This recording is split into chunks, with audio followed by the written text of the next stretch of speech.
Okay, now I'm going to show you how to fit the back wheel on. You can see there's one red switch. Okay, before you insert axle into the slots, pull that switch.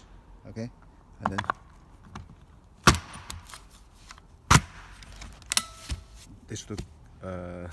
the switch should bounce back, and now they won't come off.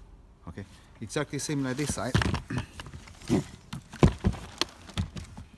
Again, but make sure that brake is not on. Yeah, release the brake, and then pull that switch. See, the wheel never come off. Also, if the wheel still come off, switch over the wheel. You can see on the middle wheel there's letter L, means left side, and this R is right side.